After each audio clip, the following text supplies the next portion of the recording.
24 मई को सबीरपुर में मायावती का प्रोग्राम था, जिसके बाद वहाँ से कुछ लोग लौट रहे थे मार्शल गाड़ी से। बड़गांव में उन पर हमला हुआ था। उसमें एक जो घायल हैं वो मेरठ हॉस्पिटल में भर्ती है। क्या नाम हुआ आपका? अकबर है साहब। क्या हुआ था अकबर साहब? आप मार्शल गाड़ी में थे ना? साहब हम गाड़ी में आ रहे थे वापसी मायावती की रैली से। बाकी उन्होंने एक बस लगा के आगे सड़क पे हमारी गाड़ी रोकी है। 20-22 लड़के इसमें बाग में से निकल के आए हैं। उन्होंने पीले साफे बांध रखे सबने, उनके हाथ में तलवारा और भाले और वो पिस्टल ले रखी थी। उन्होंने ये मारे हमारे साथियों को पैर हाथ काट दिए, मेरे गोली मारी और जो 2 भाले मारे मेरी गर्दन पर। कितने लोग थे? ये लोग हमारे साथ वो थे 20-22 लड़के थे कम से कम। किसी को पहचानते हैं? बच्चे हम तो यहाँ के, हम तो सहारनपुर के, हम क्या पहचान। एक उनमें लंबा सा था, चिट्टा सा बच इतना मेरे देहात। क्या बोल रहे थे? वो जो कह रहे थे बहन चो तुम लिल्ली वर्दी वाले हो, बेमार में कहो तो मैं दुकान सिखाएंगे बेमार में। मैं कहा अच्छा भाई मार लो। अब तो मैं कहा तुम फंस गए। कितने लोग थे आप लोग गाड़ी में? हम गाड़ी में 7-8 थे जी। 3 हमारे साथ बुजुर्ग थे और 3-4 लड़के, एक बच्चा था हमारे साथ। कोई आपके सामने किसी की मौत भी हुई उस गाड़ी में? लड़का बल्कि बराबर में मेरी शिफ्ट है। ये साथ थे, सुबह खड़ी गए हैं। इन पे पहले हमला हुआ है। क्या नाम बताया आपने? सचिन है इस लड़के का नाम। नहीं, आपको अपना नाम? मेरा नाम अकबर है। तो ये अकबर हैं जो मार्शल गाड़ी में थे जिस पर हमला हुआ था। वो गाड़ी में देख के आया, उसमें उसको बुरी तरह से क्षतिग्रस्त कर दिया गया है। गोली चली थी, मैंने देखा है कि खून पसरा हुआ था। आगे बैठे थे आप, पीछे बैठे थे? आगे बैठा साहब, खून पूरा चल रहा था मेरे से जिस टाइम गोली मारी। आपकी गोली लगी? हाँ जी मेरी लगी थी गोली साहब, मैं ही था गोली लगी। उस गाड़ी में से कोई बच नहीं पाया, सब पर हमला हुआ? हमला हुआ बच्चों पर से, एक सिर्फ ड्राइवर बच के भागा, उसकी थोड़ी चोट लग गई। तो सबको घेर के मारा गया? घेर लिया बिल्कुल उन्होंने। 20-22 लड़के। लग रहा था जैसे वो लोग पहले से घात लगाए हुए थे, तैयारी में। हाँ जी बिल्कुल तैयार था। एक बहुत गंभीर मसला है ये। अभी लगातार इस बात की पुष्टि हो रही है कि बीएसपी सुप्रीमो मायावती ने दिल्ली से निकलते समय, जब वो अपने घर 3 त्यागराज से निकल रही थी, तो उन्होंने खुद मीडिया को बताया था कि मुझे प्रशासन ने हेलीकॉप्टर से जाने की अनुमति नहीं दी है और अगर मुझे कुछ भी होता है तो उसके लिए राज्य सरकार जो है और केंद्र सरकार के जो प्रशासन है वो जिम्मेवार होगा। उन्होंने एक खतरे की आशंका भी जताई थी, अपनी जान की खतरे की आशंका जताई थी। और जिस तरह से घात लगाकर हमला हुआ, इस तरह की रिपोर्ट्स आ रही हैं कि हो सकता है कि बीएसपी सुप्रीमो मायावती के ऊपर हमला करने की तैयारी थी। घात लगाकर जो हमलावर थे वो तैयार थे और वो एक धर्म विशेष का नारा लगा रहे थे। क्या ऐसा भी था कि वो बोल रहे थे महाराणा प्रताप की जय बोल? महाराणा प्रताप हम ठाकुर है, हम तुम्हें मेरे हाथ में लीला झंडा ला बहन जी का। उन्होंने देखते पहले फिर मेरे भाला मारा एकदम, इनके लड़कों के तलवार मारी, फिर मेरा गोली मारी चलते हुए। उन्होंने गाड़ी के अंदर पंचर करके एक गोली मार के। तो ये अकबर हैं। और जिस तरह से सबीरपुर मामले में साफ है कि राजपूत समाज और दलित समाज के बीच कॉन्फ्लिक्ट हुआ था, जिसमें दलितों के घर जलाए गए थे, इस पूरे घटनाक्रम को जांच एजेंसी, पुलिस सब उससे जोड़ के देख रही है, क्योंकि ये सब के सब लोग मायावती की रैली से वापस आ रहे थे और उसके बाद हमला हुआ है। एक और जो घायल है, मैं उनसे मिलवाता हूँ आपको। ये बात कर लेते हैं, बात कर पाते हैं? देखिए ये क्या नाम है इनका? सचिन नाम है। सचिन बात कर सकते हैं? नहीं, बैठे रहिए। क्या नाम है? नाम क्या है आपका? उधर बता दो। उधर क्या हुआ था सचिन? सचिन कुमार। क्या हुआ था? सचिन कुमार। तो ये बहुत बुरी स्थिति है इनकी और देखिए किस तरह से ये बोल नहीं पा रहे हैं और सदमे में है, दहशत में। इनको गोली लगी है। ये भी मार्शल गाड़ी में थे।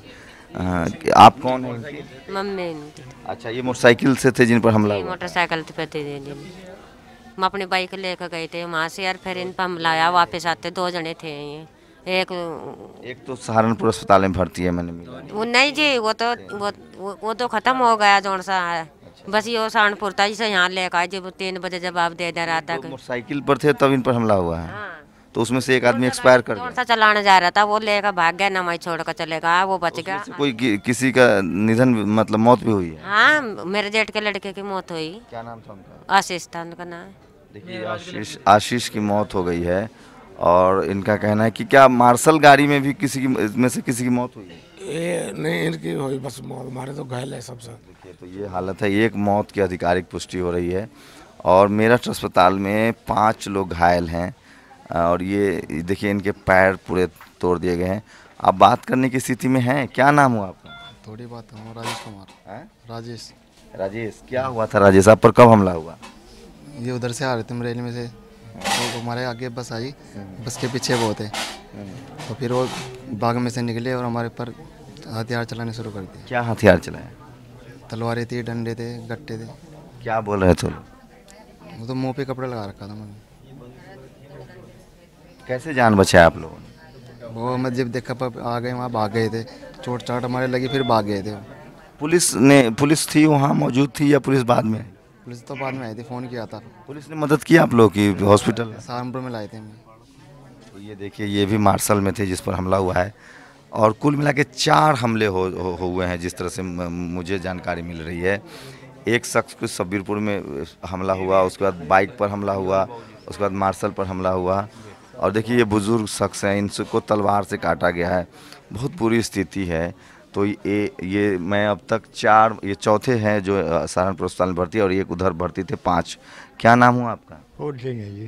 क्या हुआ था? अजी गाड़ी में से टाइम में निकालते ही बढ़ते सावधान ने ऐसी हालत कर दी, कोई चाकू ले रहा, कोई तलवार ले रहा, या तलवार ली यहाँ से। कितने आदमी थे आप? हम जी कितने आदमी थे आप? गाड़ी के अंदर कम से कम 6-7 आदमी थे ये। मारने वाले कम से कम 20 थे। वहाँ से बाग में से निकल गए। आप लोग मायावती की रैली से आ रहे थे? हाँ जी, मायावती की रैली से आ रहे थे? हाँ जी, सबीरपुर से? हाँ जी। हमला कहाँ हुआ? हमला बाजी चांदपुर यहाँ से सड़क के ऊपर। चांदपुर ना? हाँ जी। क्या बोल रहे थे वो लोग? कुछ नहीं बोला जी, उन्होंने तो आते ही वारदात कर दी शुरू। कितनी देर तक वो मारपीट करते रहे? मारपीट कम से कम 8 घंटे तक हुई जी। फिर यहाँ सब मुसाफिर आते जाते रहे, उनको रोका, उन्होंने रुके नहीं कोई भी। अच्छा, लोग आ जा रहे थे और वो हमला कर रहे थे? हाँ जी, वो फिर भाग गए। फिर पुलिस में इतला करी, पुलिस वाले भी 2 घंटे के बाद में आए फिर। 2 घंटे बाद आई पुलिस? हाँ जी। ये हालत है, और इतना विभत्स घटना है ये, और इतनी दर्दनाक घटना है ये कि सरेआम दिन दहाड़े 2 घंटे तक मारपीट की जाती है, तलवार चलाई जाती है, फायरिंग होती है, गोली मारी जाती है, पुलिस देर से पहुंचती है। ये जातिवादी लोग जो हैं, जो जिनके अंदर जो जातिवाद का हम भरा हुआ है, खासकर अगर ये सारे आरोप लग रहे हैं कि जो राजपूत समाज के लोग थे, योगी जी उसी जाति से आते हैं, उनको कहा जाता है कि राजपूत सीएम हैं, और ये सत्ता के कनेक्शन से भी लोग इसको जोड़ कर देख रहे हैं। इस पर राजनीतिक कनेक्शन भी जोड़ा जा रहा है। कुछ लोगों से मेरी बात हुई थी, वो कह रहे थे कि एक बीजेपी के नेता की गाड़ी लगी हुई थी, और जिस तरह से घात लगाकर हमला हुआ है, उससे साफ है कि पूरी तैयारी थी कि लोगों पर हमला किया जाएगा। इस तरह की रिपोर्ट्स भी आ रही है कि मायावती ने अपनी जान का खतरा का भी उन्होंने चिंता जताया था कि मेरी जान को खतरा है। उसके बाद भी उन्होंने रिस्क लेकर वो गई थी सबीरपुर, सड़क मार्ग से गई थी, और जिस तरह से घात लगाकर हमला हुआ, उसे साफ हो रहा है कि सूबे में और ख़ासकर सहारनपुर में सुरक्षा व्यवस्था, कानून नाम की कोई चीज़ नहीं है, और लगातार दलितों पर, इस मामले में दलित पर हमला हुआ है, मुसलमानों पर हमला हुआ है, ओबीसी पिछड़ी जाति के प्रजापति समाज के लोगों पर हमला हुआ है। तो लगातार उन पर हमले हो रहे, इससे साफ है कि कानून व्यवस्था से किसी को डर नहीं है, और सरेआम लोग कानून हाथ में ले रहे हैं। और जो राजपूत समाज के लोग हैं, उनके मन में कानून के लिए न तो सम्मान है और न उनके कानून से उनको भय है, और वो लगातार पहले सबीरपुर की घटना को अंजाम दिया, और अब जबकि 24 तारीख को मायावती जो है वो गई थी पीड़ितों का दर्द सुनने, उसके बाद जो लोग उस रैली से लौट रहे थे उन पर हमला हुआ। इससे साफ है कि एक जाति विशेष के लोग हैं, वो दलित समाज पर, मुसलमानों पर, पिछड़ी जाति के लोगों पर को निशाना बना रहे हैं, उन पर हमला कर रहे हैं, और ये सब सिर्फ जातिवाद की वजह से हो रहा है। कैमरामैन श्याम के साथ शंभू कुमार सिंह, नेशनल दस्तक, मेरठ।